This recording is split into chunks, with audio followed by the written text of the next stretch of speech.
Dr. Shashikant Sharma, cordially welcome the distinguished moderators and the speakers of today's PG program. On the first day of this PG training program, the session was on applied anatomy of the vitreous and retina. On second day, it was on how to do indirect ophthalmoscopy. On third day, it was on when to order FFA and analyzing FFA. On fourth day, it was on diabetic retinopathy. Today is the fifth day of the program. Several new participants must have joined today. So let me take this opportunity to introduce to all of you the eminent moderators and the speakers of today's webcast. Dr. Saurabh Sinha, an executive director at BBI Foundation, Kolkata. He has been in exclusive VR practice for the last 20 years. He was a consultant at Shankar Nethralaya, Chennai, and then the medical director at SN Kolkata. He has delivered more than 250 talks at international and national meetings. Dr. Saurav Sinha is one of the moderators of today's program. He is also the eminent speaker of today's program. Dr. Satyajit Sinha, a renowned cataract and glaucoma surgeon, is the director of ABI Institute, Patna. Presently, he is the academic and research committee member East of AIOS. He is the recipient of several prestigious awards. He has been invited as guest faculty at numerous national and state conferences since 2005. He has been the chief instructor and co-instructor for international, national, and state conferences since 2001. Dr. Satyajit Sinha is also one of the moderators of today's PG program. Dr. Pooja Sinha, a senior vitreoretinal consultant at ABI Institute, Patna, did her vitreoretinal fellowship from Shankar Nethralaya, Chennai. Earlier, she was attached with vitreoretinal department of Stanford University, USA, and Oxford Radcliffe Hospital, Hull Royal Infirmary, UK. She served as the chief instructor for instruction course on indirect ophthalmoscopy at AIOS, DOS, and SARC meets. Awarded with Dr. D.K. Bose Gold Medal for the Best Paper Presentation and Appreciation Award for her work from national and international society like UNICEF. Dr. Pooja Sinha is also one of the moderators of today's program. Dr. Pranab Das did his post-graduation in ophthalmology from PGI Chandigarh and trained in ROP under Professor Dr. M.R. Dogra, currently working as senior VR consultant at CFS Kolkata. He has done over 500 ROP lasers. He is at forefront of ROP practice in Eastern India for the last 12 years. He is also one of the eminent speakers of today's PG program. Now may I request Dr. Saurav Sinha to please take over the charge of today's proceedings. Dr. Saurav Sinha, please. Thank you, Dr. Shikant. Very nice of you. At the outset, I must thank Dr. Satyajit and Dr. Pooja and Intas for doing this wonderful program. I am sure it's going on quite well. My colleague Dr. Love Koshgave was very excited when he started off this thing. And I believe the classes went off very well. Squint, of course, is always a tough topic for me, even as a postgraduate student, which is why I never took up Squint. Retina was a little neglected in my PG days. I'm sure things are much better nowadays. A lot of colleges do lots of stuff. But I do understand a lot of postgraduate students have not been able to expose to a laser or a vitrectomy machine and are little not aware of these things, still bookish for them, the way they are exposed to a phaco or a high quality trabeculectomy. Sometimes our phrases, words may pass you by. Please feel free to ask us questions. Nobody knows anybody. This is easier, better than a hall. You don't need to be identified. Just write your question and we'll try and answer them. I just opened my email. There were two questions in that regarding choroidal levers and RP hyperpigmentation. I will answer them. I answer them tomorrow's thing. The email was forwarded by Dr. Satya. That's also a good option. Emailing Dr. Satya and he passes the question to us. I must thank Dr. Pranab Das, who has taken up the challenge of presenting on ROP, because I have been doing ROP all these years, but the way he's so passionate about it and the way he understands ROP, and he has presented this nice video that he made a few months ago for a PG training program here in Calcutta. And I thought we should have him on board over here. Thank you, Dr. Pranav, for taking the offer in such a short notice. It will be a little difficult for me today to do it like the other days because the moment I switch on my slide, I will not be able to see the questions. So I will ask Dr. Satyajit or Manish ji to please see the questions over there, and you can stop me and ask me the questions what I was doing yesterday. Manish, are we on board on that? Yeah, sir. Fine, Sure, sir. thank you. So I will make you in charge of that. In the chat box, please see if any questions come along, and we'll try and take those as we go along. Yeah. I shall start with this presentation now. I am now putting on my slide.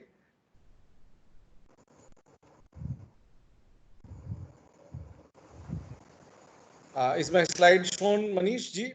No, sir, it's not yet visible.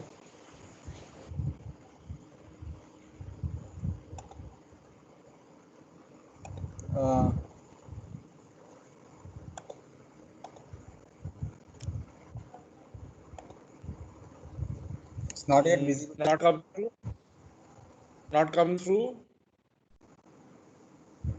No, sir. You can try once again.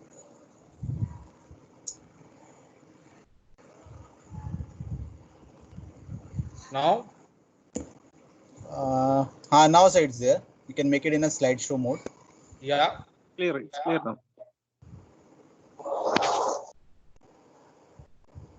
Manish, when you see it, tell me okay, I will start then. It's not in a slideshow mode, sir.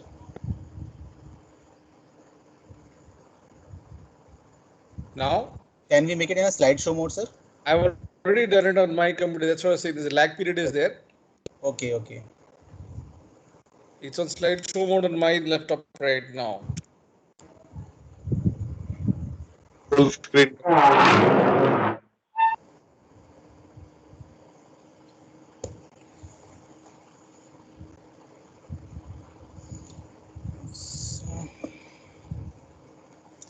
So, what is it showing on yours, Manish, please? It's in a regular mode, sir. We can see the window with a vitreous image as a topic. This first slide. Yeah. And the slides are showing on the side also. Yes. The sidebar is there. I have moved ahead. Is it a little better now? Now, sir. Yes, sir. Is this okay? Can I start? Right Yes, now, sir, also it's not, Yes, sir. We can start now. but you can start. Okay.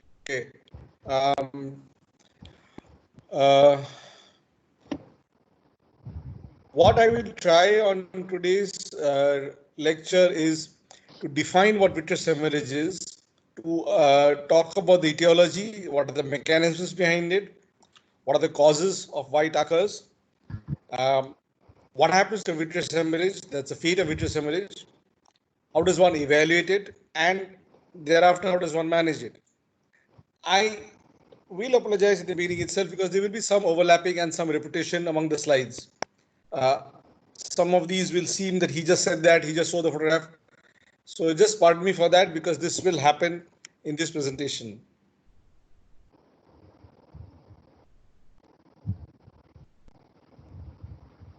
Manish, are we on the next slide?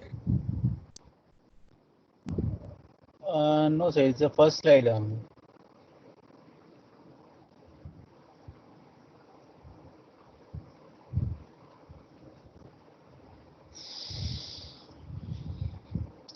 What is the slide show now? I feel you should take 2 minutes, switch off your computer and switch it on again. Yeah, it's the same slide, sir. The vitreous hemorrhage topic slide.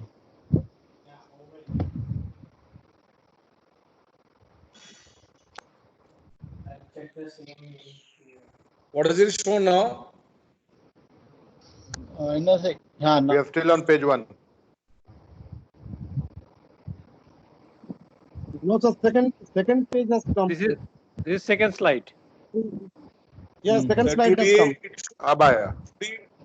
But now it's not in a slideshow mode.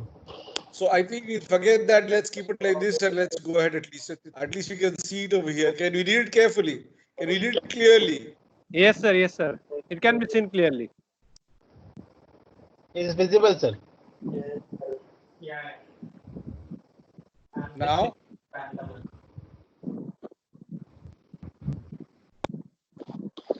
Manish, do you see the third slide? No, it's a second one. That today define etiology and mechanism cause.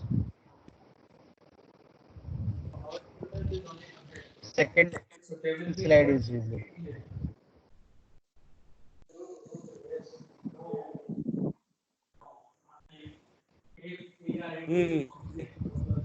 So you still can't see the third slide. No, this is still the second slide. The today is still showing. Yes. This is a problem.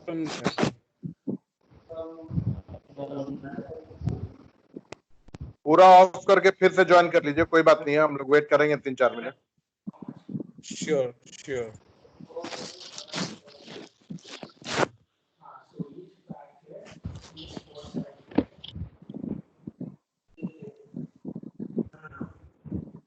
पूरा computer ही shut down करके और तब फिर start.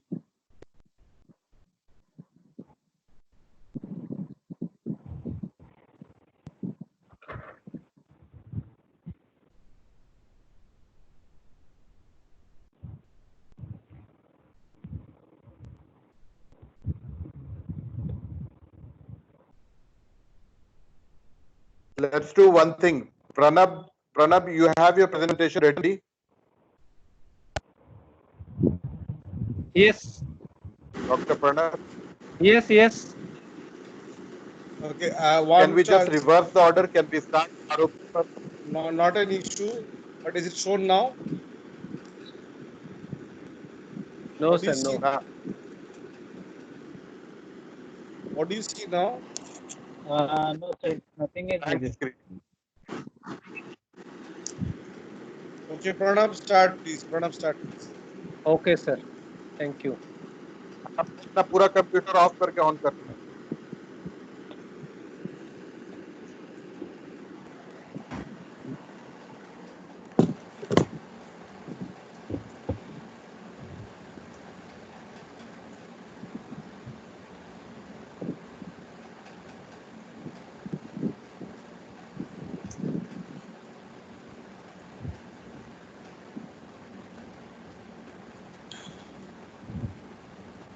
Dr. Sarasina, can Dr. Pranab start?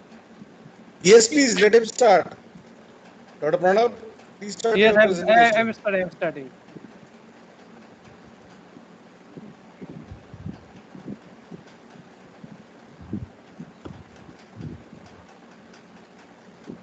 So Dr. Pranab is a consultant at Center for Sight, Kolkata, and he's a well-known ROP specialist in Eastern India. And today his presentation will be on retinopathy of prematurity screening and protocols and management. Dr. Pranab Das, please. So can sir, you we see can my slide. Yeah, we can you see my the- slide? Yes, Yes, sir, Very it's nicely. visible. Yes. Yeah. Good evening, my seniors and my colleagues, my friends. The next few minutes, I will be speaking on retinopathy of prematurity, screening protocols, and management. Can you see the second slide? Yes, Yes. sir.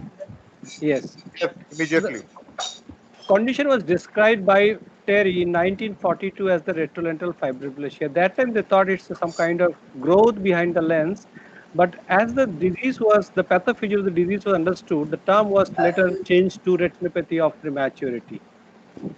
So, retinopathy of prematurity, basically a proliferative vitreoretinopathy affecting the premature infants of low birth weight and young gestational age. So it happens in premature baby who are having low birth weight. Next, coming to the incidence of ROP, these are the three largest multicentric trial which have given us the insight of the ROP. What is the disease? What is the incidence? When should we treat like that?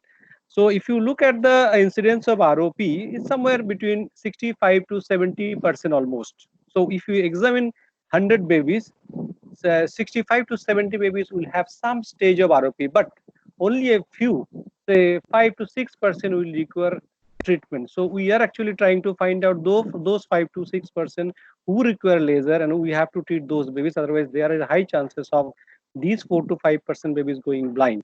In India, the incidence, reported incidence of ROP ranges from somewhere between 38 to 52%.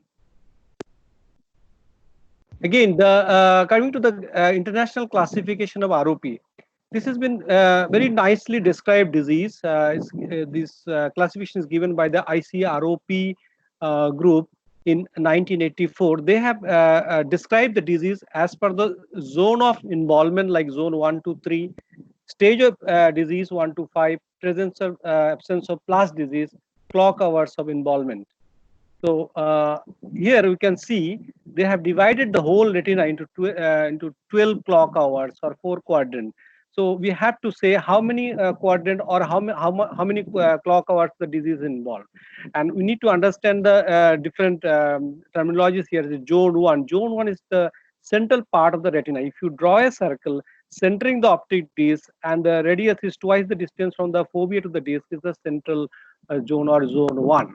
And if you draw the circle centering the optic disc touching the nasal ora serrata, you will get the intermediate zone, that is zone 2. And the temporal crescent is the zone 3. So here, Dr. Sinha here. Yeah, yes, sir. Can I request you? This is for the postgraduates. This Yeah. drawing is the most important part. Yes, sir. So my request is, can you just again repeat? Like for me, it's very obvious, but yes, here the drawing of the fundus is with the center of the disc. Yeah. And can you again repeat what the distance is for zone 1, 2, and 3? How does one define zone 1, 2, 3? Just go a little slow, please. Yes, zone 1 is the central circle. Now, how do you know this zone 1? If you draw a circle, say from optic disc, the radius which is twice the distance from the optic disc to this white dot is the fovea. So that means is the zone 1. So if you, while you were examining, if you focus the disc at the center within 28D lens, the area you are seeing in a single go is the zone 1. Clear, sir? And the Yes, zone yes. 2, if you draw a circle centering the optic disc touching the nasal ora serrata, that zone is zone 2. Now there is a temporal crescent, that is zone 3. From ROP point of view, from clinical importance, zone 1 and 2 is the most important. When we call disease at the zone 1, that means disease is more severe. That means very small area of the retina is vascularized. So that we have to remember. Can I move forward, sir? Yes, please. Yes, please. Please go ahead. Yeah. So coming to the stage of ROP. Now, say there is no disease, but the retina is immature. There is no disease, but retina is immature. You'll see the gradual tapering of the vessels. We see mostly at the temporal retina, because temporal retina is the last part of the retina to be vascularized. Okay. So stage 0 is immature retina. In stage 1, we will see a pen drawn line, which is demarcating between the posterior vascularized retina and anterior avascular retina. So here you can see a white line. This curved line is the demarcation line. This is the stage. Can you please show with your pointer? Yes, sir. Can you see my cursor? So this yes, is the line. This is the line. Faint line, but clearly you see the vessels are stopped here. All the retinal vessels stopped. This is the posterior retina. This whole part is the avascular retina. This whole part. Okay. So it doesn't have any volume. It is flat line on the at the plane of the retina. So this is stage 1. In stage 2, here you can see that it got some elevation, some volume now. So you can see this line is little thicker here. Here you can see this one is the stage 2 ROP. So it has some width and height now. In stage 2, you will see another thing. There are some kind of grayish color, nodular, and some linear things posterior to the ridge. You can see this is the zone 2, and there is posterior to this. There are these gray color nodules like thing. These are called popcorn lesion. These are the beginning of the new vessels actually. Okay. In zone 3, you will see these vessels actually moving towards the vitreous cavity. So along with the ridge, there is extraretinal fibrovascular proliferation. Here you can nicely see these vessels are actually elevated on the ridge. So this is stage 3. So along with the ridge, there are extraretinal fibrovascular proliferation, but the retina is yet flat. So this is stage 3. In stage And 4. Also, can we go back, please? Yes, sir. The stage 3. Stage 3, sir. This is stage 3. Yeah. Now, with your cursor, can you show the anterior retina in zone 3? The anterior retina with your cursor. This is the avascular retina, anterior retina. This you cannot see any. There is no any vessel. Yeah, this is the ridge. This is the ridge. This is the abnormality. Main abnormality is here. You can see very obvious thing. Okay. And even at this stage, we can make out that posteriorly the disc and the macula are reasonably okay. And this is a stage where if we can see this baby and, follow up, do treatment and see how things are going, we can very well save this eye. Yes. But this in another 2-3 weeks, if it progresses, will be a very tough job. Am I correct? Yes, sir. Exactly. So our aim is to stop the disease here and intervene at this stage.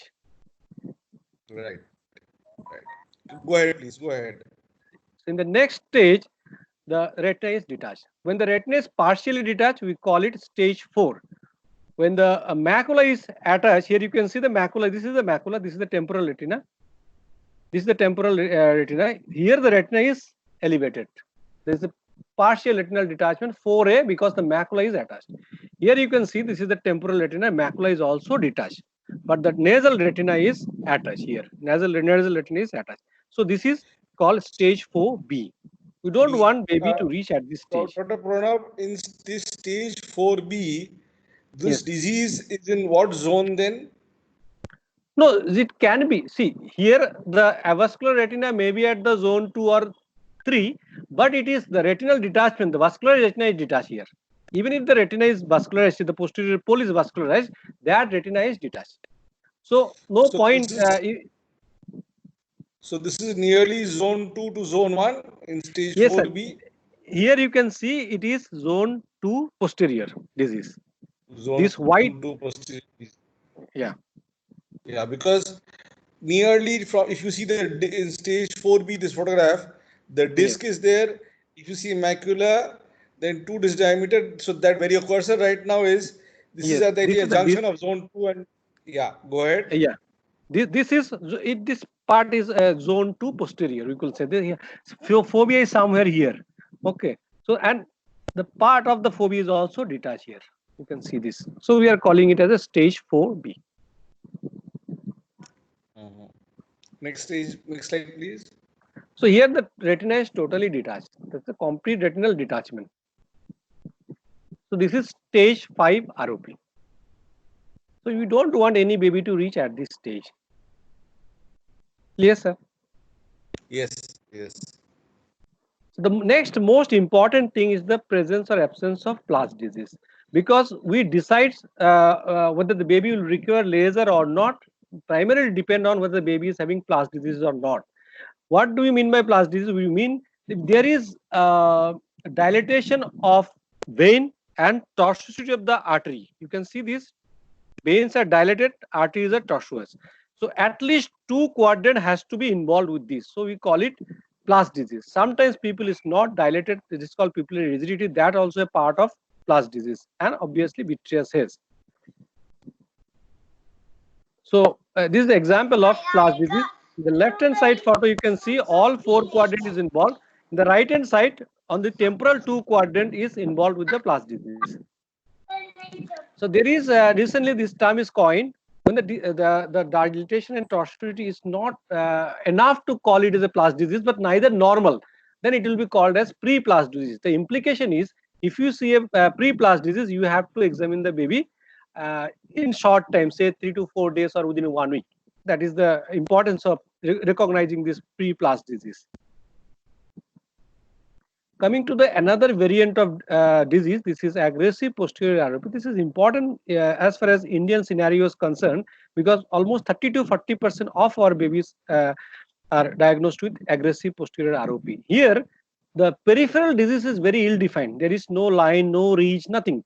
Only there are, you can say, demarcation vessels like this in the temporal retina, but the posterior pole, the vessels are very dilated and tortuous. The PLAS disease is disproportionate than the peripheral diseases. Typically, it affects in zone 1 and sometimes in the zone 2 posterior. Here you can see this. This the nasal retina, whole of the nasal retina is avascular. You can see the retinal hemorrhages. This vessels is grossly dilated tortuous. The very small part of the nasal retina is vascularized. The temporal retina, you can see hardly, even the zone 1 is not completely vascularized. Part of the zone 1 is only vascularized. You can see this demarcation vessels like thing, but no line, no ridge, and there are pre-retinal hemorrhages. These are very common in aggressive posterior ROP. So coming to the most important aspect, ROP screening. Why do we go for ROP screening? It aims to identify those infants who have reached or have the potential to develop vision-threatening ROP. And if you look at the American guideline, you'll see the guideline says that any baby less than 32 weeks, any baby birth weight less than 1500 grams should be examined for ROP. This is the Western guidelines. If you read the Western literature or book, then you'll see this guideline. But in India, you will see, not in India, other developing countries also, many babies are actually larger than these. They require laser. So if you don't,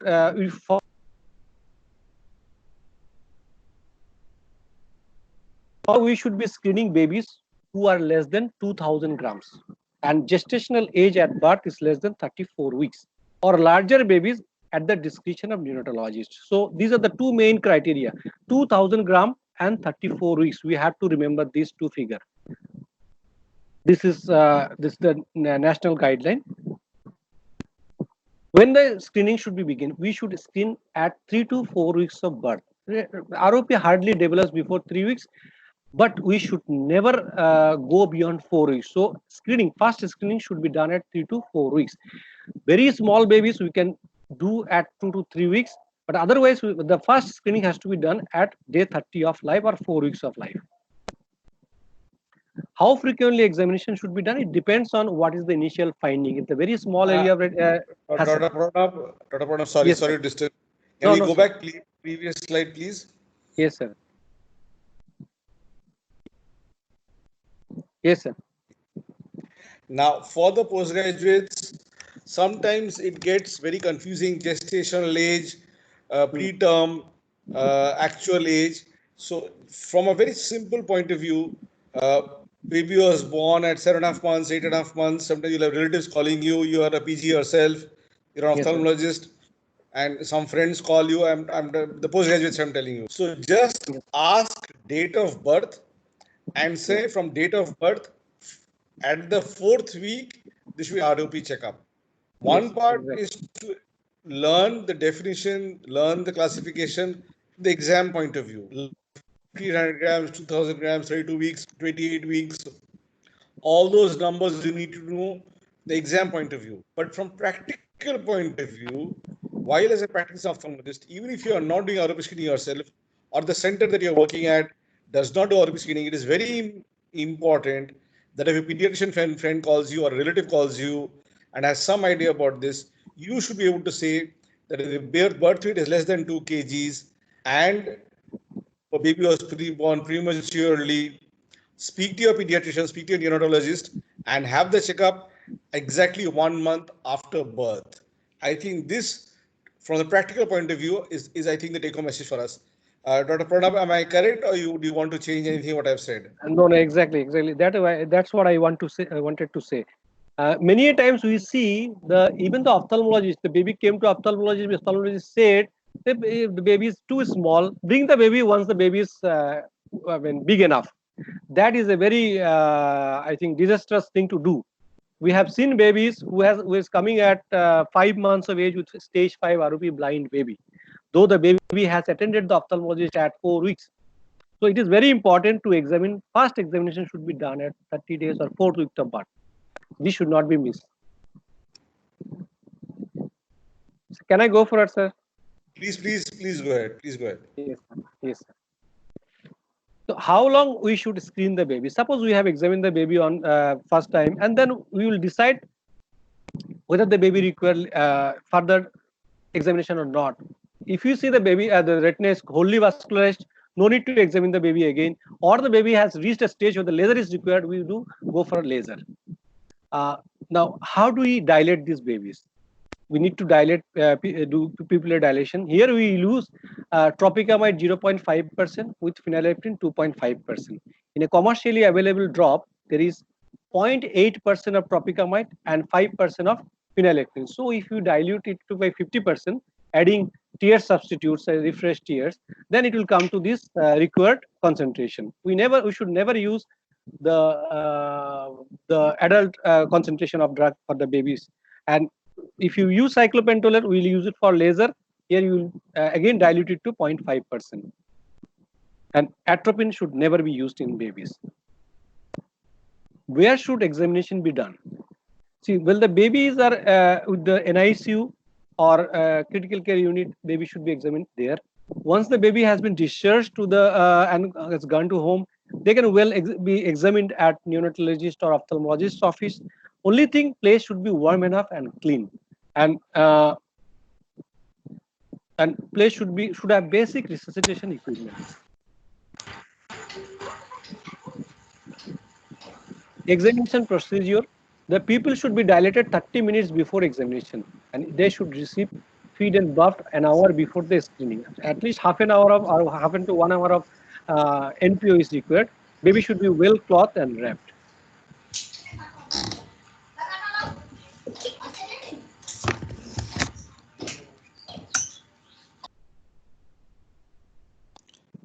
Dr. Pranab? It's not moving. Slide is not moving, sir. Okay, even these two below the baby have shown two instruments over there. Yes, sir. Yeah, can you elaborate on those? This is called Alfonso speculum. This is longer blade. It's easier to insert and remove from the eye, and a very small one. And this is a small vervectis with round tip, this thing. Small vervectis basically. This you use to open the eyes, and this is to rotate the eyeball so that it helps us to examine the periphery while we are doing the indirect ophthalmoscope. So you would recommend to specifically use these two? These are very easily available. I think at all meetings, AIS, everywhere these are available. Preferably not to use the routine ones that we have in the OT, and these specialized ones should be used because the baby's eyes are very, very tender, and one should get these. They are very cheap. They have nothing. They are not very highly specialized things. To use the normal speculum, to use the normal Virivectis, I think is not a good idea. It's better to use these special ones. They're very cheap also. Right. Are your slide moving now?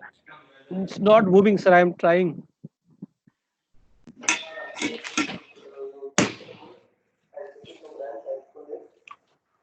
Can we request everybody else to please mute your mic?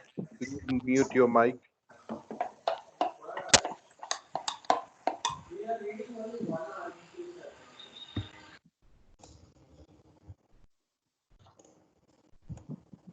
Can the admin mute everybody, and then Pranab and Saurabh can unmute themselves?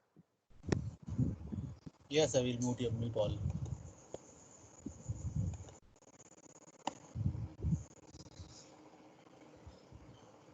Now the speakers and moderators, they can unmute their mic.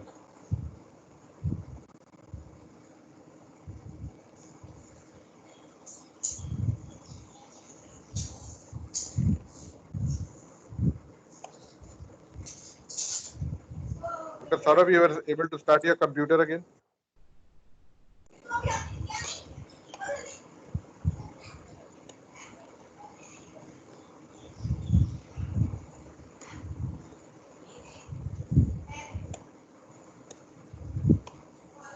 Dr. Saurabh?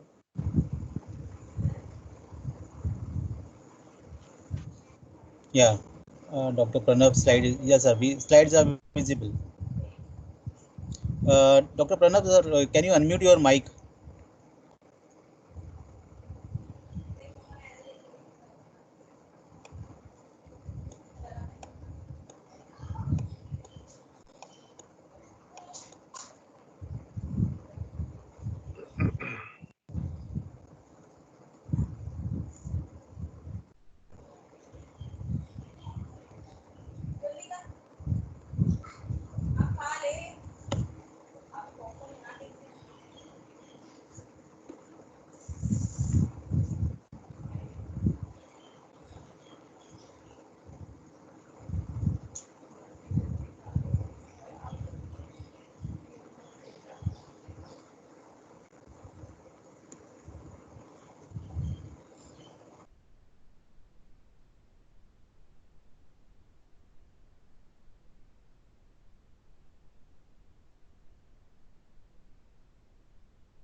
Yeah, Dr. Pranav, can you upload the slides?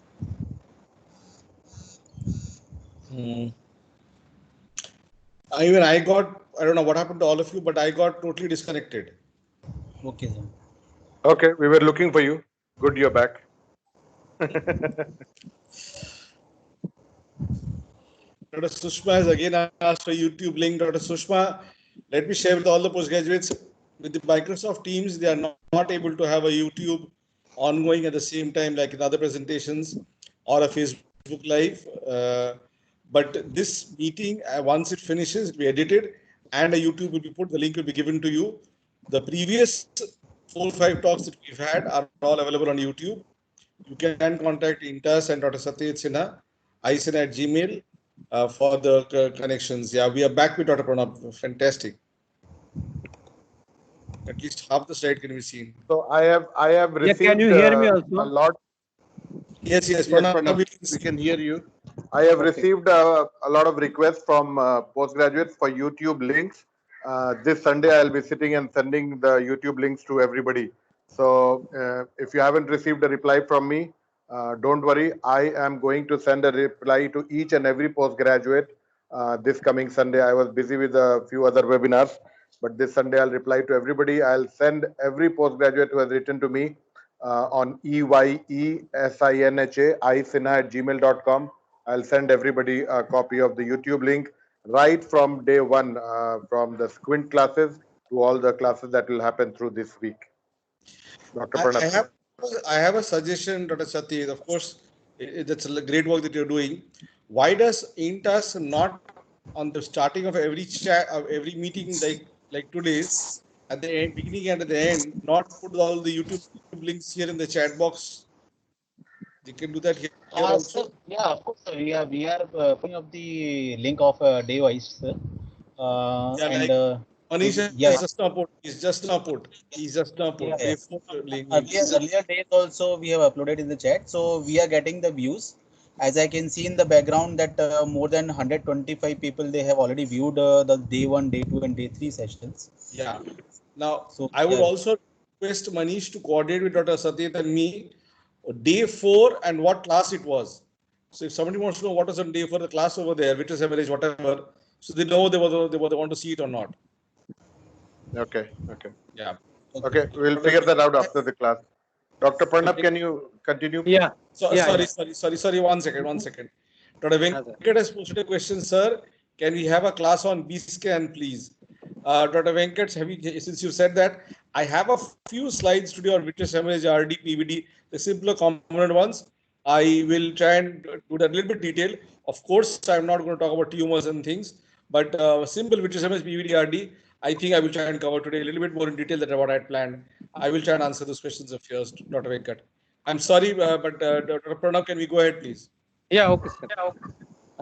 So coming to the treatment part, so what is the indication for treatment? This is given by the RD treatment ROP or ET-ROP. They have recommended to treat the ROP if the disease at zone 1 and the stage of ROP is 3, even if there is no plus disease, we have to treat.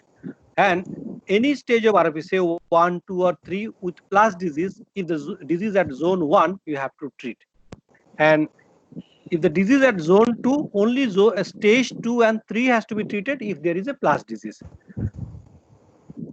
So this is the recommendation, ITROP recommendation for treatment. Can I make this easy? Yeah. So for the postgraduates, any patient, any, see, I know at your level, you're not seeing ROP babies, or the places that you work in may not be having too much ROP examination, but you get a concept in your mind. What Dr. Pranab has said over here is any disease where the baby has been premature, has had a stormy course, has had some need for blood transfusion, has had need for other treatments, has had septicemia, has had cardiac issues, has had respiratory issues. These are babies who will need treatment. These are babies who should be examined for ROP. So those are systemic factors. In the eye, any disease around the disc in the posterior pole, whether it is tortuosity, whether it is more than a range of fibroscopic proliferation, so any disease in the posterior pole, for you to understand, that means this is aggressive ROP, and I use this aggressive word from the AP-ROP studies also. So from the postgraduate point of view, anything which is very anteriorly, very mild, people dilated very well, can see the retina very well, it's a milder disease, need not be treated, and can be followed up. So initially, he said the percentage is 60%, 70% in the beginning. I wanted to understand that that's the numbers given for all premature babies. And in India, the numbers are a little bit less. Again, we don't have too many studies from India. We have some good studies from the PGI Chandigarh group, from Shankar. They have done a good study also. But the point here is that in your mind, please have a concept. ROP is a very, very important disease. As a postgraduate, not just as a short note or long question, but from treatment point of view. Unfortunately, not too many retinal surgeons also treat ROP. A lot of our colleagues are trained retinal surgeons, do a lot of surgeries, do a lot of high-end laser injections, but a lot of them are not trained ROP people. So there are not too many people, ROP people in the country as such in India. Pranab, you have the ROP Society, which you all have formed around 3-4 years back. How many members in that? How many members in that approximately? Now, approximately 200 members are there. So 200. And unfortunately, all 200 are possibly at least half of them, or even more than half of them, are centered in just Delhi, Bombay, Calcutta, PGI, Chandigarh, or some Delhi or something like that. So I would encourage that those of you who are finishing ophthalmology training, and even if you don't take a retina training, but at least be interested in ROP, because it's something where we are lacking horribly. I think the talk in ophthalmoscopy was very important, and I think this talk on ROP is then only to motivate all of you that this is a disease which is very untreated. Phaco, lots of people can do very well, but believe me, most ophthalmologists, most retina specialists cannot see an ROP very well. So my request, challenge, motivation for all of you today listening to Dr. Pranab Das, that this is something we all need to look at very, very. It's our duty to the babies and the future of this country. I know I sound like a politician, but I just cannot help by saying that. Sati, anything to say on that? I'm passionate. I'm passionate about this. I see lots of blind babies. It's a sad thing. It's very sad. Correct. We see lots of babies are for your white reflex, and it's so sad. Parents walk in before examining, you see the white reflex, there's nothing you can do for them, and it's so sad. And they had no idea what had happened. Nobody had told them. No ophthalmologist, no physician had told them.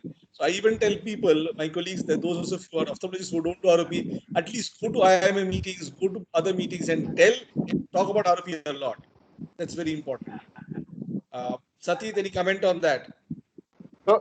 So my comment is, suppose I am in a place like Bhagalpur or somewhere else where there is no ROP specialist, and this kid which is born premature really cannot afford to travel anywhere, or let's say even the baby is in the NICU and the parents cannot afford. The child's physical health is also sometimes an issue when ROP is there, and the child may not be able to travel. What do you do in that scenario?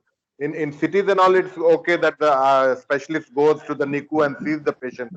But in places like you are saying, it is so undertreated, and that is mostly because there are not enough doctors for ROP. ROP specialists are not there. That is one of the major contributors for ROP blindness in India. So if I am in a place like where there is no ROP specialist, what is your advice for that scenario? That's precisely what I said. Today's PGs who are listening to us should take this up as a challenge. Learn FACO and learn ROP screening. That's precisely what I'm trying to say. It should come as natural as that. The urge to learn FACO is so high among all ophthalmologists. I'm not saying catech surgeons. Is so high. Why is the urge not to do ROP? Is that because, like Dr. Pranab said, that in that 50% and the 30-40% of premature babies who have ROP, 5 to 6% need treatment. So that's a huge number. And ROP is not going to go away because our pediatricians, neonatologists are doing a great job, but we are not supporting them. And mind you, with Dr. Subhadra Jarali in Hyderabad has shown how she runs from NICU to NICU in Hyderabad and how many babies she saved. She has a huge data. I will be quoting her also, and she has shown what she can do. A single person like her has done such a big thing in that city. And I know Pranab has done Dr. Pranab Das has been going for the last 7 years to the medical college on his own, no pay, no nothing, twice a week, 3 hours each week, just to see babies and treat babies. No pay, not a single paise he has got in 7 years. Really commendable. So, my one comment to Dr. Satyajit Sinha's question. So if there is no anybody to see the baby, okay, so at least we can try to see the posterior pole. After dilating the pupil, if you can see the posterior pole, and if there is no gross abnormality, say dilatation or tortuosity, gross dilatation tortuosity is not there, so baby can be waited for another 1 or 2 weeks. By that time, once the baby come out of the ICU and baby becomes little small, little bigger, then baby can be shifted or referred to other places, maybe 100 kilometers away from your place. Okay, that much we can do at least. So my thing about this is that if these ROP specialists reach out to all the small towns, yes, sir. And once they get a call from somewhere, with this red cam, they can send their optometrist to these small towns, and from there, from the red cam, they can take pictures and do telemedicine, and something can be done about that. If the treatment part is there, that is the part 2 to be dealt with, but part 1 is diagnosing. So maybe the optometrist can travel in a train or bus or something and go to that place with the red cam and do some screening and nowadays there are Indian cameras also which are cheaper camera, 15-16 lakhs camera. One can be, I mean, optometrist, even a non-optometrist like plus 12 pass can be trained for taking the fundus photograph, and they can transmit it to the specialist, and then and there they can report it and just call the baby after 1 or 2 weeks according to the stage of the disease. That can be done, and many centers are doing now. The Bangalore, Naranetra Bangalore, they are doing. I was going to say that it needs motivation. Why did I bring this up? Is exactly what Pranab is saying, and what you said is for the newer ophthalmologists, for the younger people, they should take it up because Karnataka has shown, Bangalore has shown how vans go around. That is Naranetra, Dr. Anand Vinekar, Dr. Praveen Murthy, their group of people, Rotelai Hospital, they do yeoman service. We are definitely lagging behind in other parts of India. The way they have shown in Karnataka, southern Karnataka is very nice. I think leave it at that. There is a question from Dr. Kapil. Why same screening time 1 month after birth in preterm 27 weeks or 32 weeks? Dr. Pranab, I'll repeat the question again. Why is same screening time 1 month after birth in preterm baby 27 weeks or 32 weeks? The answer is here. See, if I see 100 babies in India, say 6 babies will require laser. Now, out of these 6, 2 will have aggressive posterior ROP.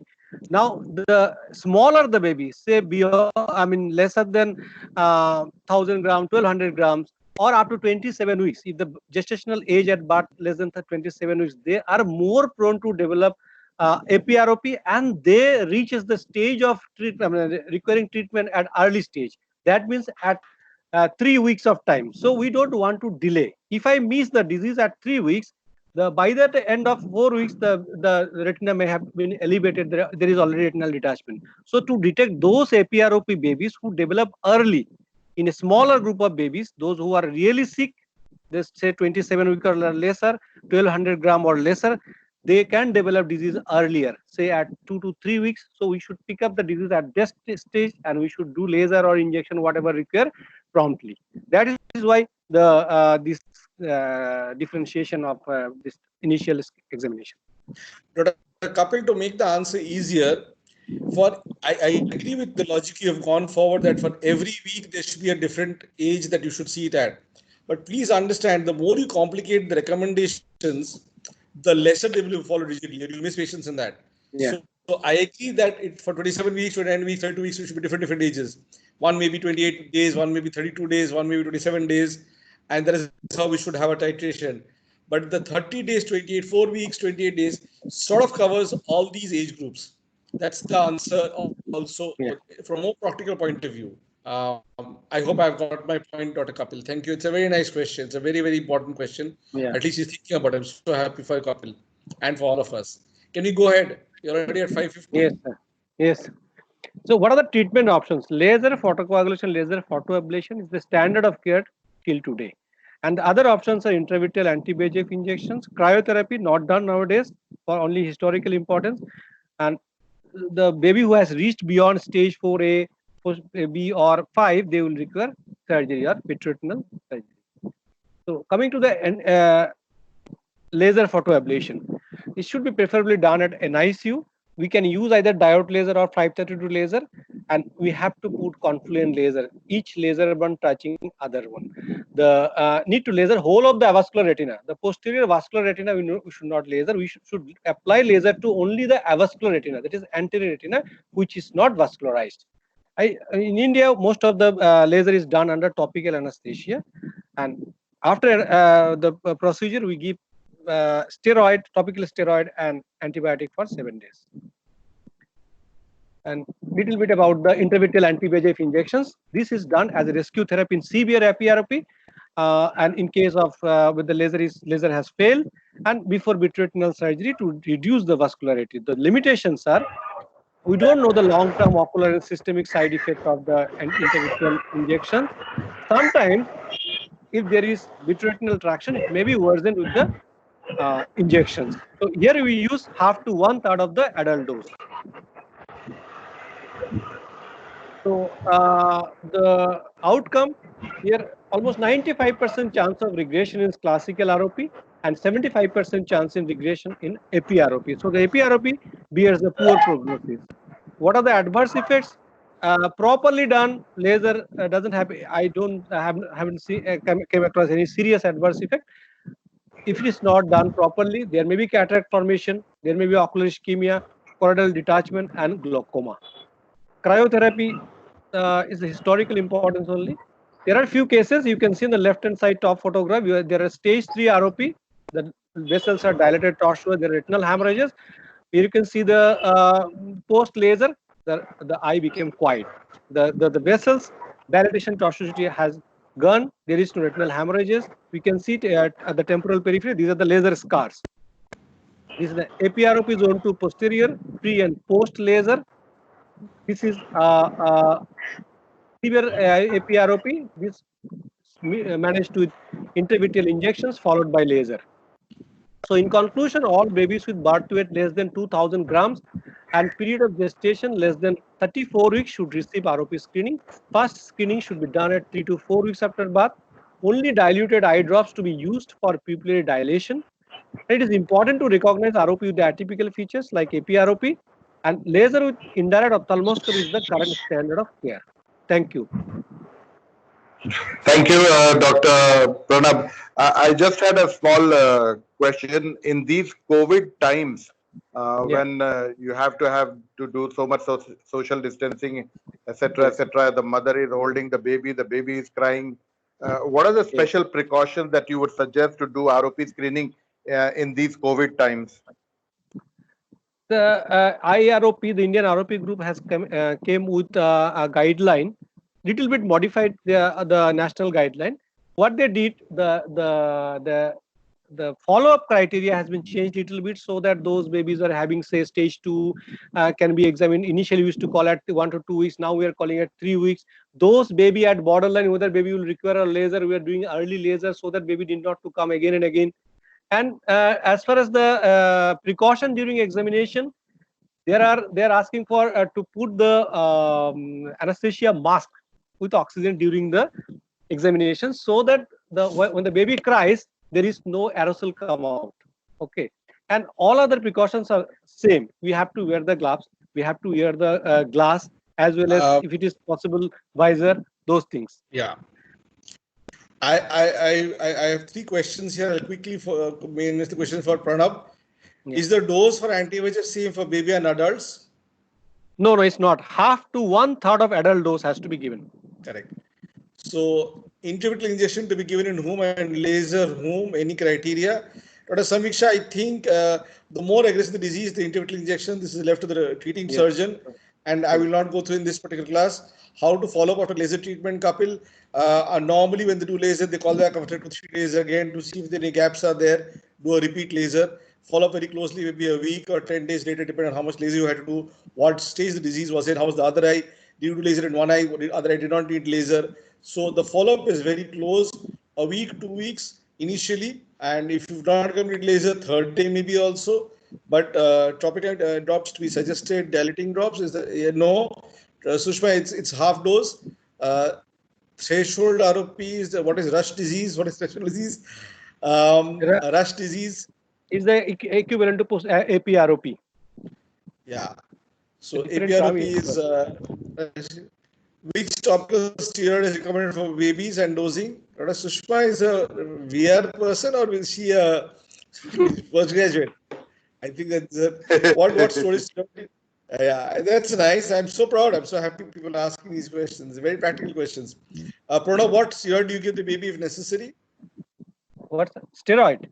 Yeah. What topical steroid do you give? I usually give Predfort for 3 times a day for 7 days. For 7 days. Ciplox 3 times a day for 7 days. Predfort 3 times a day for 7 days. Post-operatively, post-laser. Dr. Samiksha, one eye having ROP, chances of other eye having same. It's a bilateral disease. Most of the time, it's a symmetrical bilateral disease. Very high. Sir, if worsening of disease after laser, then what to do? Yeah, this is definitely a case where anti-VEGF can be thought of. If laser has not worked, anti-VEGFs are something that people definitely rush into. Most retina people nowadays, unless for very simple cases, keep the parents aware of the injection necessity. And the more worse the disease, the more they talk about injections. There was some time back, maybe 5 years back, an overkill of injections, but people have settled down to not giving so injections nowadays. And again, our problem is that the people with dilatation is poor. In the first city, if you cannot do too much of laser, some people will last. Again, it's a very, the worse the prognosis, the worse the disease, the more against the treatment, and with anti-VEGFs is how the treatment goes. Dr. Satyed. Dr. Satyed. Yes, please. It's already 6 right now. So, do you want me to go ahead with my topic today? Finish it off, do it accordingly. What do you want? We'll go ahead with your topic. Absolutely. And if you feel you have not been able to justify it, we'll carry over it for 15-20 minutes tomorrow. But we'll start today. Absolutely. Let me start my slides and I hope they move forward. Thank you so much.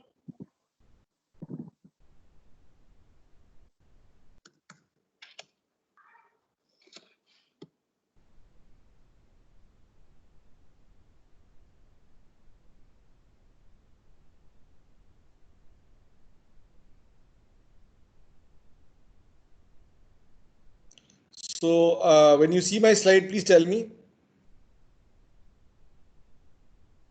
Not seeing it yet. We can just see your video, your face.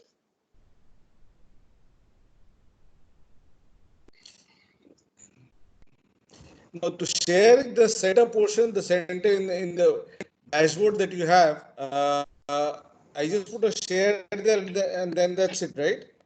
Yeah, sir. Same thing. The share icon, you can open the presentation, minimize it, Click on the share tab and you can see the window of presentation. It did come earlier. That's why I'm a little bit surprised why it's not coming now. The similar way, sir. You have already done that.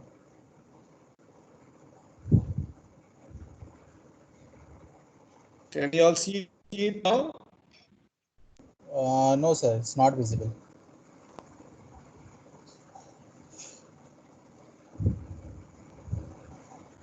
In between, sir, we have one more question for Dr. Pranav. Does the dose of Predford is same as adult?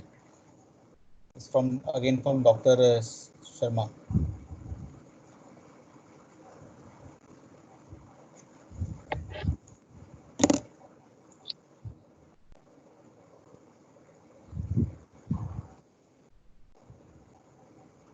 Dr. Pranab, in the meanwhile, you can answer that.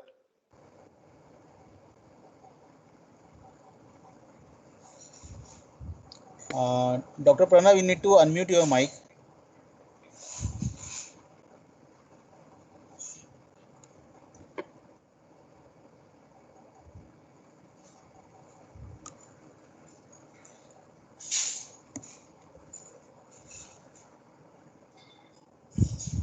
Dr. Saurabh, below there should be just share your screen.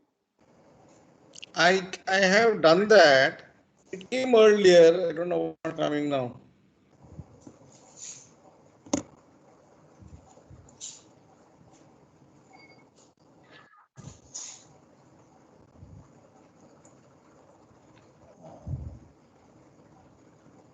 Yeah, it was coming, sir, but it just went off.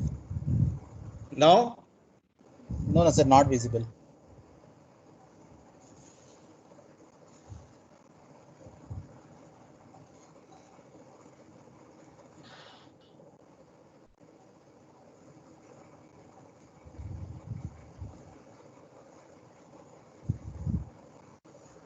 Yeah. Now is it there? No, sir, we cannot see. We can see your video, but slides we cannot see.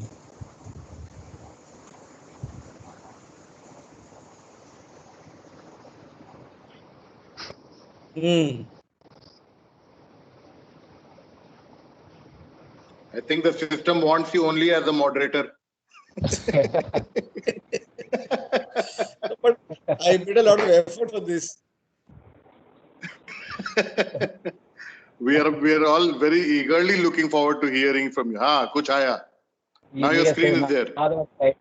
My screen is there. You can make it in a slideshow mode now. So I'm not doing anything right. I'm just presenting now. Go ahead, please.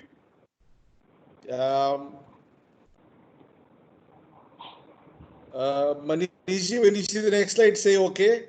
Yes, sure. Yeah, now visible, sir. Second slide. So we are running it now.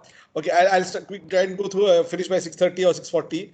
So I'm going to define what vitreous hemorrhage is, what are the mechanisms for it, how it happens, what happens to the heme, how to evaluate a vitreous hemorrhage, and the management of that. I will be having some overlapping in repetition. Please bear with me for that. Next slide is there. Yes, sir. Visible. What does it say? Ophthalmology practice. Yeah, fantastic. So this is an article which is published in IGO in 2003. That's 17 years ago. Normally, I do not refer to such old articles, but this is a very favorite article of mine. I've saved it up from since then, for the simple reason I do not think what they wrote in 2003 has changed in these 17 years. Sandeep Saxena is a very senior specialist at KGMC Lucknow, a very prolific, very scientific person, publishes very well, doing a lot of high-end work on OCT right now. Subhadra Jarale, I mentioned some time back, is a very senior retinal surgeon at LVPI and does a lot of the human work in ROP. Dr. Lalitvama sir is, of course, right now the Vice President of AIS, the former Secretary for AIS also. The reason I put this is Dr. Avinash is a good friend of mine. We did a training together a long while ago at Shankar. He today heads the LV Prasad Visakhapatnam Center and also the director for academics at LV Prasad. Now, 4 of these stalwarts wrote these articles 17 years ago. And believe me, if anybody wants to get an article, this article is an Indian article. It works very well for all of us. Next slide is there. Not yet, sir. Now it is visible. Okay.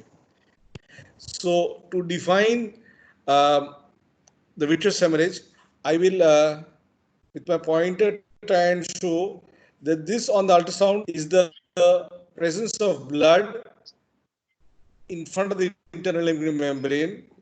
Can you see my pointer moving? Satyajit? Yes, sir. It's in between of picture. Yeah. And this is the posterior lens capsule, and this is the non-pigment epithelial ciliary body. So any blood in this area over here is what is called the vitreous hemorrhage. Can you see the next slide? Not yet, sir. Now it is visible. Okay. So I've just shown 3 photographs here. On the screen, what is on the right upper, you can't see anything at all. The lower one also can't see anything at all. Yesterday we had discussed about subhyaloid hemorrhage, how the heme in between the posterior vitreous and on the retina, it's a board-shaped thing. And this is what I'd shown, what was discussed yesterday also by Dr. Nandi. In PDR patients, you can sometimes, trauma patients, you can sometimes get this. Now, I will start reading on the next slide is the mechanisms of how this happens. Manish, when you see this slide, just say okay. Yes, sir. Okay. Visible. So there are 4 mechanisms by which this happens. One is a retinal vascular disease, which causes a ischemia. Second is which does not cause ischemia, a rupture of a normal retinal vessel, and breakthrough bleeding. Some textbooks, some articles will show a little differentiation from this. So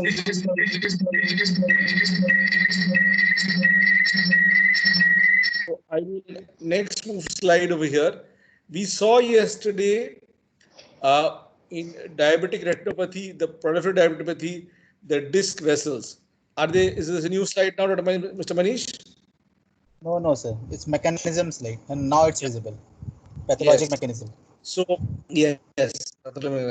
Now, because what we can see around the disc over there, this superficial level of blood vessels over there, these blood vessels are possibly in a patient of PDR, possibly with the fibrous tissue you can see along the superior arcade, and the hemorrhages over there, periretinal hemorrhage supranasally. These are new vessels and these can bleed. So this is the pathological mechanism where there is a new vessel. The other part is that we said that was a retinal ischemia.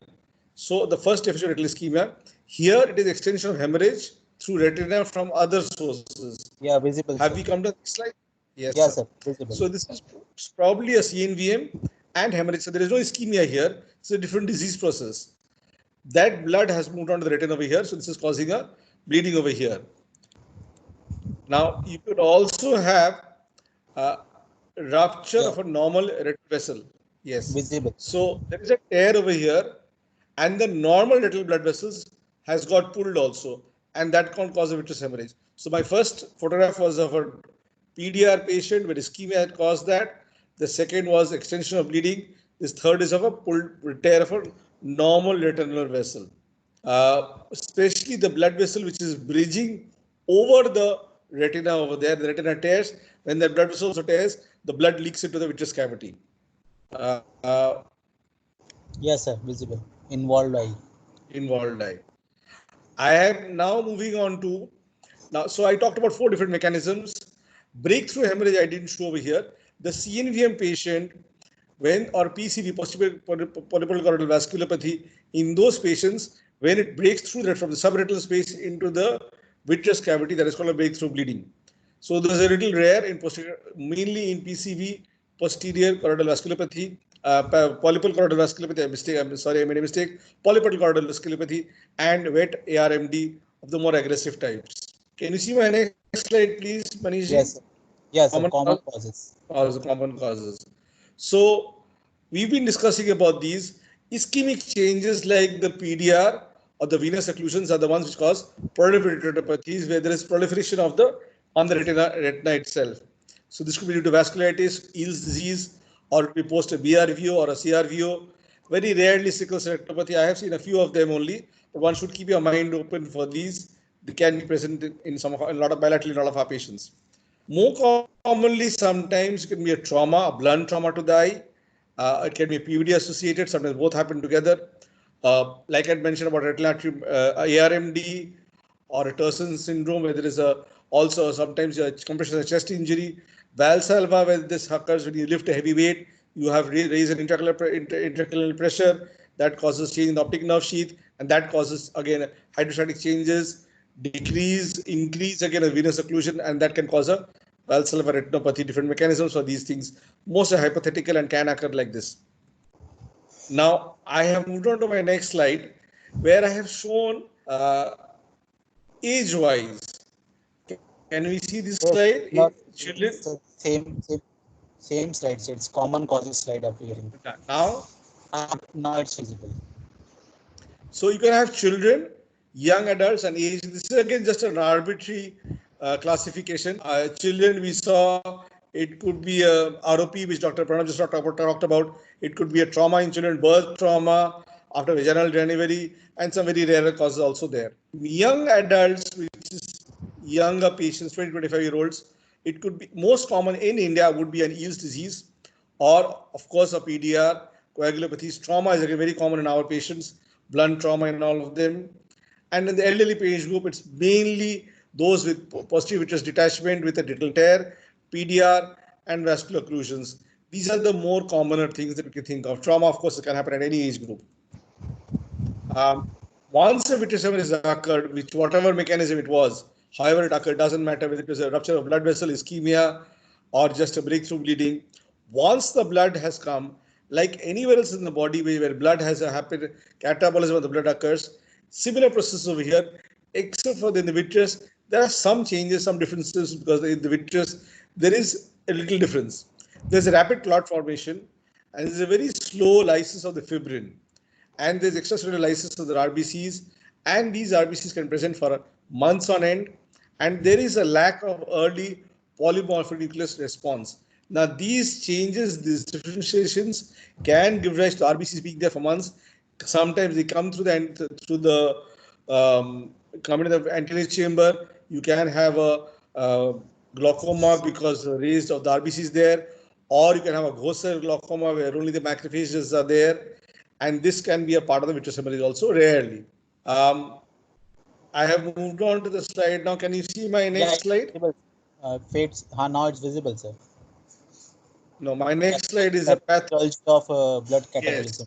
Yes. You don't want to. This is a repetition of, sorry. Wait. Satyajit, is it pathophysiology of blood catabolism now? Yes, sir. There was one slide before this. It was written. I discussed fate without the slide, without you all seeing it. So basically what happens to the blood is this blood ultimately it can get absorbed on its own. It's a long process. It's not like elsewhere in the body where you get hit on your hand, there's a swelling, 3-day swelling goes down, plus blood gets absorbed. Here it takes a longer period of time. So at least 2 to 4 weeks, depending on the amount of hemorrhage that you've had. And this slide shows this particular mechanism, pathophysiology mechanism, which to me is not very important because I don't see any of these happening, but I do know that once a vitreous hemorrhage occurs, I need to see my patient on a regular basis and check a lot of other things. I have now moved on to a new slide where differential diet, exactly. Now this is this Dr. Pranav Das is there. Is Dr. Pooja there? Dr. Pranav is there. I think he has muted his mic. Dr. Pranav, can you unmute your mic?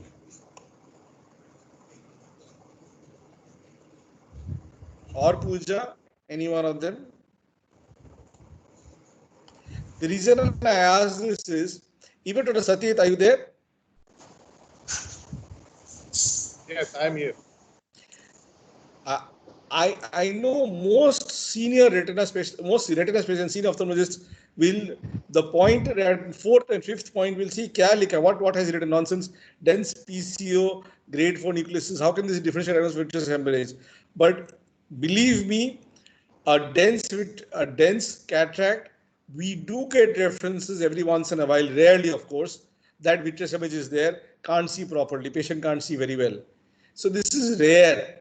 I'm not putting anybody down, but be little careful before declaring the patient a vitreous hemorrhage. See, make sure it's only a dense nucleus you're looking at. Sometimes a thick PCO, dense PCO, because you cannot see inside very well. Sometimes people pass it off as vitreous hemorrhage, which is not really true. You do a ER caps and things are fine. So rather you err more on having a vitreous hemorrhage and it's not being there than missing it totally. Having a dense PCO and say under sub saaf, everything is okay. There's nothing inside, having a vitreous inside. So the last two are a little controversial, but only as a practical point of view. Please keep this in your mind that if you see a fundus with where you can't see the haze, if the hazy, it's a very hazy view. The hazy view could be because you're not able to see inside very well. It's just a point I'm making. Endophthalmitis, again, post-cataract endophthalmitis will have some hypopyon, some antistable reaction, some fibrin. So it should not be difficult to make out. A poorly done cataract surgery, a very traumatic cataract surgery where the section you had converted from a phaco to an SICS or to an ECC, and there was bleeding from the iris, and there was a lot of iris prolapse. IOLs didn't go in very smoothly. So there's a lot of inflammation, and you have caused vitreous hemorrhage also. In that patient, sometimes it may be difficult, but otherwise, endophthalmitis is pretty clear by itself. Intermediate uveitis, again, yesterday somebody had asked about, day before, about snow banking, and those can cause a bit of vitritis. And in that, it's more of a cellular thing. You don't see the red hemorrhage over there. So it's not so difficult. One must look very carefully. Sometimes if you see only a whitish dots and you want to diagnose intermediate uveitis, look at depression in the periphery. You'll probably not make a mistake over there. Asteroid hallucis, I'll come to it right now. Asteroid hallucis, sorry? Sir, in between we have one question from Dr. Sushma that she wants to ask about the patients with VH. In how many days or weeks are we supposed to call for follow-up? Yeah, I will, Dr. Sushma, to answer your question outright. I will just become the management part of it. So I will get to your question. It's a nice question. It's very important. The reason I'm not answering it here is because different disease pathologies need different time periods. But if you want a very big thumb rule, I'll answer it right now. If I see a patient with a fresh vitreous hemorrhage and I do an ultrasound and I find the retina is attached, I will possibly tell the patient to come back in 2 weeks' time. This is just a thumb rule, but let me come to specific diseases later on. I will explain myself a little bit better at that time. Asteroid hallucis is a very funny and a very vague kind of a thing, where you have these small rounded bodies in the vitreous gel. They are supposed to be accumulation of calcium containing lipids, usually unilateral, very rarely bilateral, and usually asymptomatic. Of course, I have seen patients with very thick, dense asteroid hallucis, and that can really preclude their vision for them. Sometimes we do vitrectomy for these patients. Can the color photo be seen? Yes, sir, visible. Yeah. The lower one is definitely very much thing.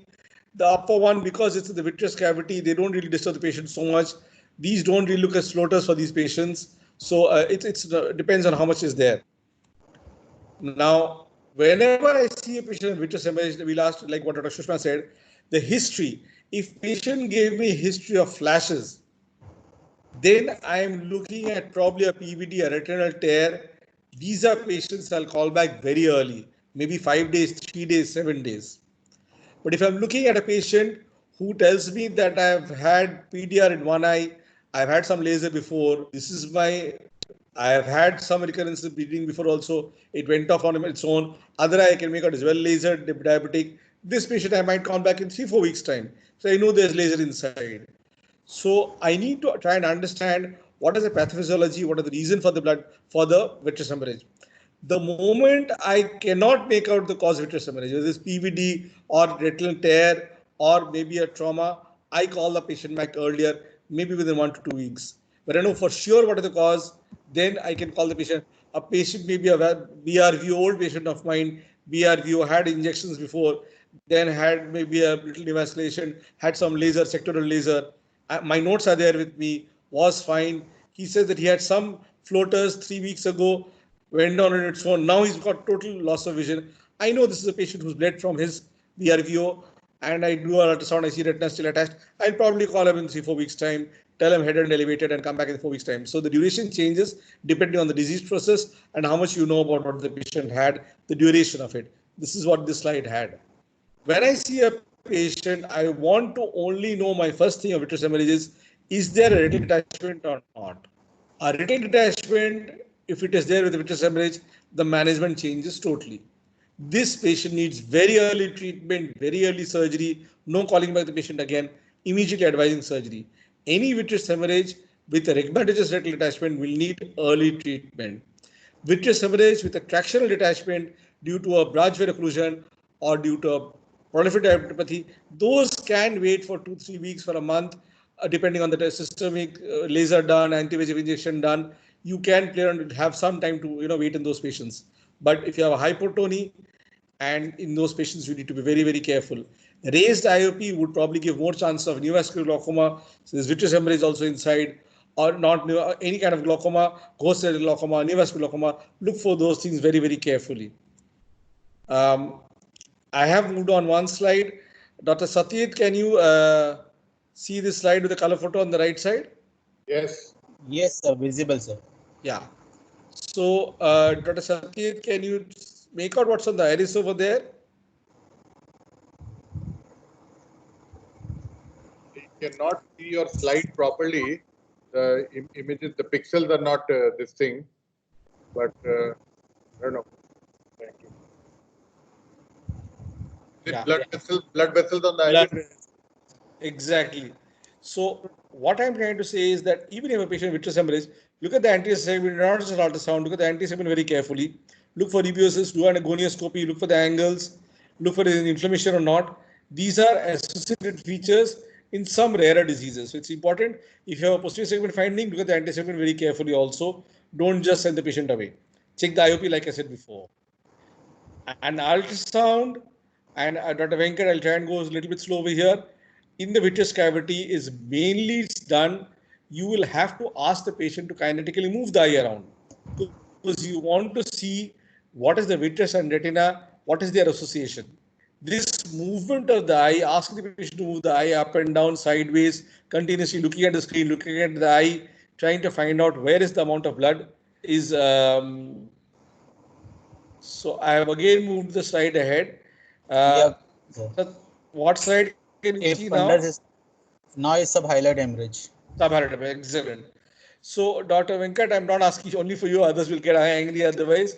But here you can make out that even in the vitreous cavity, there is this anterior part and posterior part. So the sub-highlight means the vitreous, there is a PVD has occurred, and most of the hemorrhage, not all of it, most of it is between the retina and the posterior cortical vitreous. So between the PVD over there. So that is sub-highlight hemorrhage.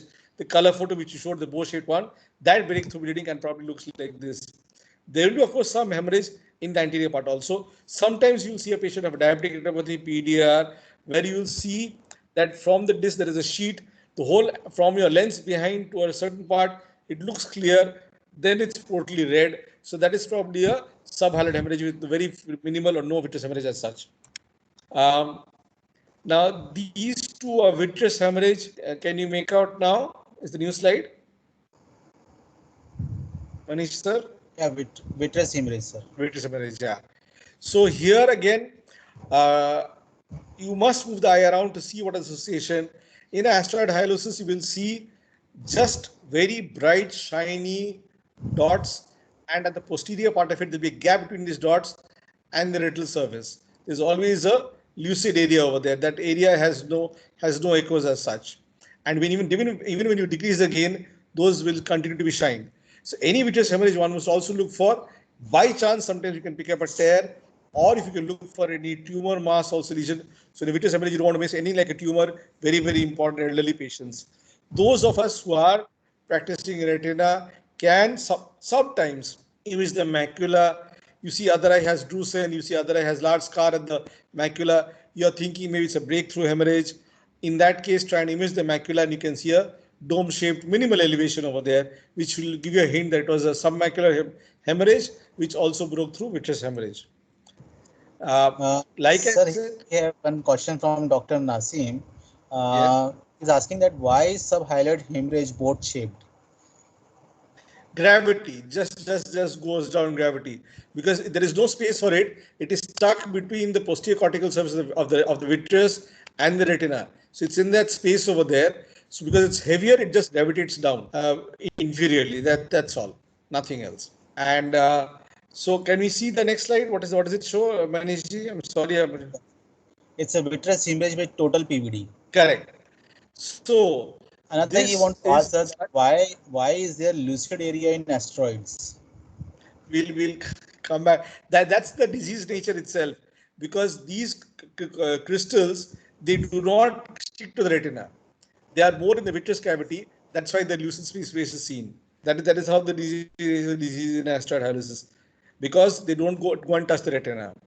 The degeneration occurs only anterior to the vitreous cavity itself. And so this slide shows me again. One must understand that there are three important points of this posterior most part of the thing that I've shown over here. PVD is, how is it attached to the optic nerve or not? How is its mobility? Is it independent? Is it very fastly moving? Is it moving very slowly? So that will give us an understanding whether it is a PVD or it is a retinal detachment. The previous slide showed me there is a complete PVD where the vitreous is separated totally from the retina. And can we now see the slide vitreous with RD, Manishji? Yes, it's clear. With RD, yeah. So here you can see that the high reflective is coming up to the optic nerve over here. So when you have the vitreous hemorrhage and you see a very high reflective membrane posterior to that is very close to the vitreous, the retina, is it the retina itself which is detached from there, or is the vitreous? This is a very dicey. Sometimes cannot make out. A bloodline PVD can be highly reflective also. It may be mobile. It may be very bullish detachment. So if you have a patient with vitreous hemorrhage and this sort of membrane at the back where you can't make out a retinal detachment or not, check the IOP, not thing, trauma, more chance of retinal detachment being there, diabetic, less chance of retinal detachment being there of this nature. So take into consideration the history, the other findings, you will decide on how early to call back the patient. Where Dr. Sushma asked, in these patients, maybe call back in 3 days, 5 days to see little hint. Maybe you can see superior little bit of the retina. If it looks attached, things look okay, then possibly come in for another week or so. You feel, no, I'm looking at retinal detachment through the vitreous hemorrhage. Ask the patient to lie in bed with head and elevator for 2 weeks, and you think things are fine. Then wait for a week more. But if you feel, no, I'm looking at detachment, it will need early surgery. So I come back to this slide of mine where I will repeat myself again. A slit lamp examination in undilated pupil, I think to look for the iris revascularization, very important. A gentle depression, except in trauma cases, hyphema cases, of course, no depression there. You have to use your judgment to depress or not. Gonioscopy, if you're having some doubts, so what if you're looking at a trauma patient, is there an aerodialysis? Is there a same, sir. Slide has not yet changed. It's a vitreous hemorrhage with RD. okay? Now, No, sir. Now it's done. yeah. So it's a repetition mainly of what I've said before. So slit lamp examination again, just going and putting on the indirect and see vitreous hemorrhage, ask you ultrasound is of course okay, but measure IOP, do gonioscopy, look at the slit lamp. You might get small hints if it's a trauma case, maybe a small iris tear. Do a gonioscopy, see if there is a iris root avulsion is there or not. All these small things should be looked for also. Fluorescein angiography again, etiology wise, if necessary, you can do it. If not necessary, look at the other eye very carefully to see what you're looking at. Now, again, coming back to the original question, if there is a patient of fresh vitreous hemorrhage of unknown etiology and attached retina, has the slide moved forward? Visible. Yeah, sir. Visible. Observation. So again, like I said, evaluate 1 to 2 weeks. If you don't know what it is, call back patient early. If it's a trauma, little suspicion of RD, not very sure, call back within 5 days, 3 days necessary. But like I said, if the known cause, lasered patient, retina is attached, there is no PVD, maybe you can wait for 3 to 4 weeks and see how things are. Ask for some blood tests, see how the systemic evaluation is. Vitrectomy in these patients is easy or difficult, and one must tell the patient because that you cannot see the retina, and ultrasound can only tell if the retina is attached or detached. I have had burnt my fingers where I gave the patient a good prognosis, other was a normal eye, youngish patient. I couldn't, the vitreous hemorrhage had no reason to be there. There was no history of any time any bleeding at all. I did a good vitrectomy, and then I saw there was a supraretinal branch vein occlusion, and one vessel was coming up to the macula, and the macula was ischemic. And the patient got back only 636. So be very, very careful. If you have a vitreous hemorrhage patient, sending a vitrectomy elsewhere, somebody is advising a vitrectomy, do the surgery, blood will go away, you will see better. You don't know what's under that blood. So definitely vitrectomy is an option. A good treatment, 4 to 6 weeks, 2 months. Yesterday, Dr. Nandi said 3 months for diabetic retinopathy. 4 weeks, 4 to 8 weeks, 6 to 8 weeks is what we wait for. 10 weeks sometimes. But you must also check IP every time to see the pressure is high. Intervene early, neovascularization is there. Intervene early. Anti-VEGFs if necessary, depending on what disease process it is. Again, has my next slide come? It's vitrectomy slide, sir. And now it's visible. Yeah. Laser photographs. So just to show that laser in some of our patients in diabetic retinopathies in tears will help you. If you can see the hemorrhage going down, you can just treat some of these patients with laser itself. This is a slide which I have shown to confuse everybody. Has the next slide come on? No, sir, it's laser slide only. When it comes, please tell me. Yes, Can you see the slide now? No, sir, no, sir. It's laser photoablation. We are still on number 29 slide. Okay. When 30 is an interesting slide. That's the last slide. Now it's visible. So this is a slide I've taken. I've copy pasted from the original article because I once gave a talk years ago, and it was a very intelligent, naughty audience who kept telling me, "Sir, but you didn't mention this. Sir, but you didn't tell this cause. Sir, but this can also happen." So I now use this slide to tell you, other than what we talked about trauma, we talked about PVD, we talked about horseshoe tear, PDR, BRVO, sickle cell retinopathy, babies, ROP, we talked about all these things. But other than that, there are at least another 100 causes of 150 more causes which can cause vitreous hemorrhage. So I've not gone into those specifically, but if you understand the pathology behind them, which I said initially, with ischemia, without ischemia, of the normal blood vessel, and breakthrough bleeding. If you stick to those 4 as the causes of vitreous hemorrhage, I think we will not make a mistake. So whenever I see a patient with vitreous hemorrhage, I turn the paper around and I tell them, diabetes, blood pressure, yields, trauma, these 4 or 5 are the causes of 80% of hemorrhages. Other 20% we don't know what it is. So these slides here, this last slide here, you can find any disease that you want. You can find it over here, which causes vitreous hemorrhage.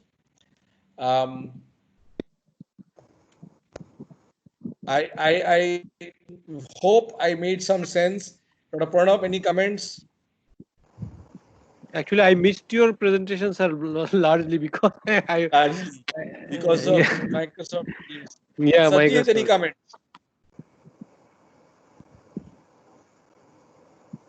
Manishi, any questions, any queries in the inbox, chat box?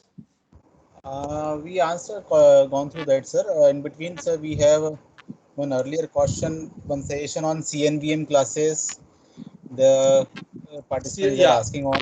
This came yesterday also. The CNVM class will be covered under ARMD. The days we have ARMD, will have wet macular edema. I have told them already. Talk about the myopic CNVMs and all over there also. CNVM class will be covered in ARMD in detail over there. We talk about angiography, we talk about ICG, we'll talk about treatment protocols, anti-VEGFs in CNVM, and that we discussed over there. We have one more question if Dr. Pranav is here. Yes. Dr. Kapil needs to ask on that, sir, can we treat all the babies with zone 1 disease with anti-VEGF or PRP or combined? See, the recommendation is that, not recommendation, is more of a popular practice nowadays amongst the ophthalmologists.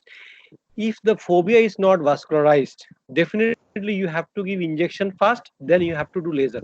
Either you can wait for laser or you can wait for retinal vascularization to happen spontaneously after injection. Okay.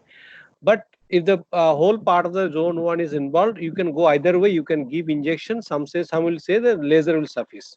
The only problem with the injection alone is that the retina remain avascular for very long time. Even after few years, the retina remains avascular. How long you can continue to see these babies? And once the baby becomes bigger, it is very difficult to examine these babies. Then you require examination under anesthesia. To avoid those things, even when we are giving injection in a very severe case, say the zone 1 ROP or zone half ROP we call, when the phobia is not vascularized, we give injection, then we do laser routinely after say 1 or 2 weeks after the injection.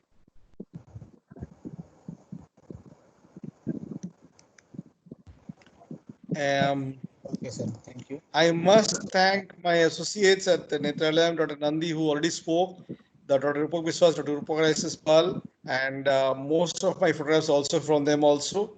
And is anything else I would be happy to answer?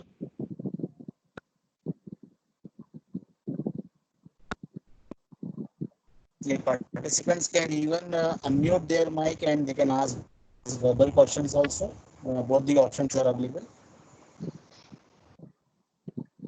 Or in the chat box. So is there any special protocol for people who have recurrent vitreous hemorrhage and who are on blood thinners? That's a very good question, and I will answer that very specifically.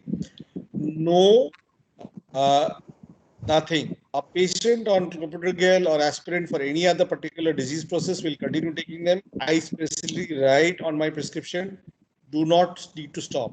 Yes, when I'm doing surgery for them, a vitrectomy surgery, at that time, I try and find out what anticoagulants they are on, check their INR, check their, ask their physician to stop them for maybe 3 days preoperatively, 5 days postoperatively.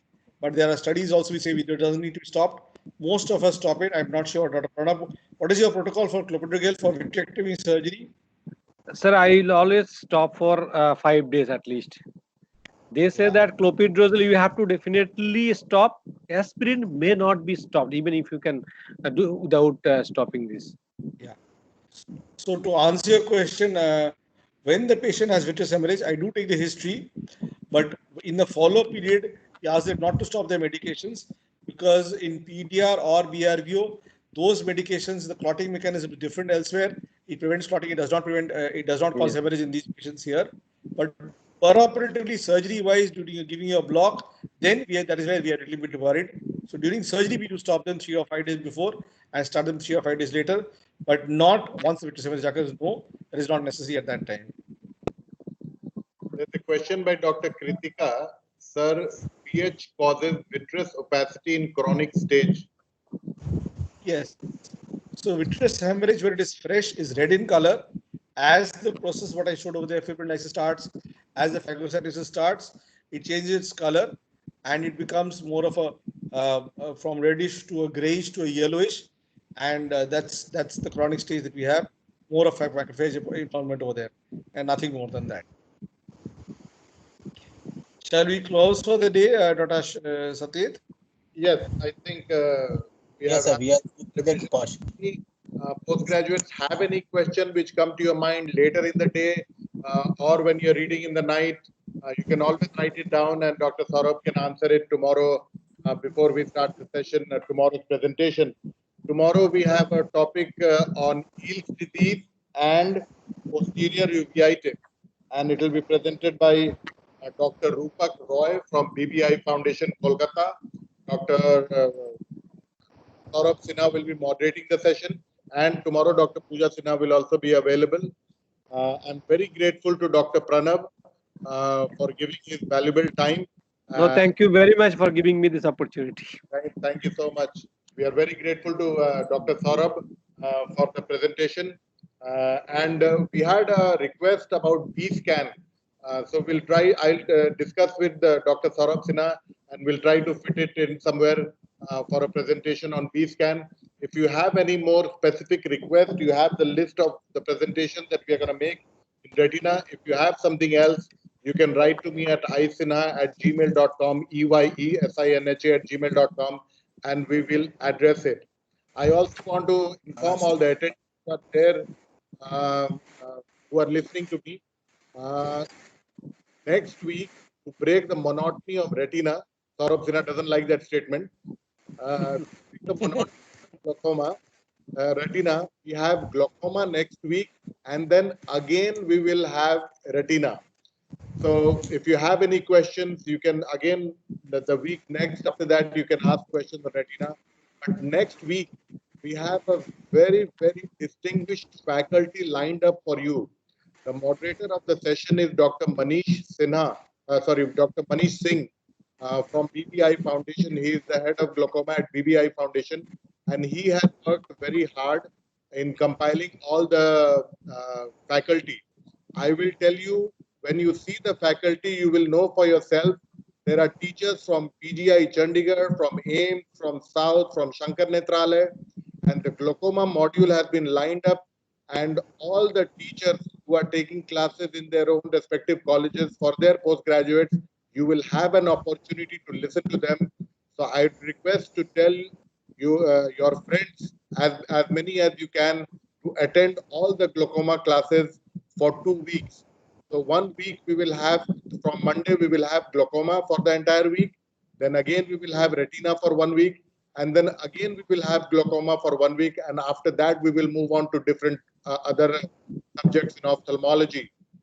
But I am very, very grateful to all the faculty who have agreed to give their time. These are all top glaucoma specialists of the country, who are all international speakers, and they have been very kind to give their time, and we are very lucky. So all of you must attend the glaucoma classes next week. Dr. Satit, I am stopping you today because Dr. Sushma has written, sir, can you provide the topics of glaucoma like that of retina? You have not yet given the glaucoma topics. Yes, we are in the process of finalizing it right now. By tonight, it will be all done. Actually, it's all done. So I have to send it to Intas to make a flyer out of it. By tomorrow, before 12 o'clock, you will get all the topics and the speakers. And from the topics, you can make your own questions from before, and then you can go ahead. I have two requests of Dr. Manish. I think he's really nice for him. He wants a class of macular dystrophies and one on gene therapy. Dr. Manish, my knowledge of gene therapy is extremely poor to even teach you something. So pardon me for not being able to talk on gene therapy. I know it's an important thing, but I am not qualified to teach on gene therapy. Dr. Charul, thank you so much for your appreciation, and we would like to help you as much as possible. Thank you so much, and we'll all see you tomorrow for Eales disease and posterior uveitis tomorrow at 5 p.m. by Dr. Rupak Roy. Thank you so much. Goodbye and good night. Thank you.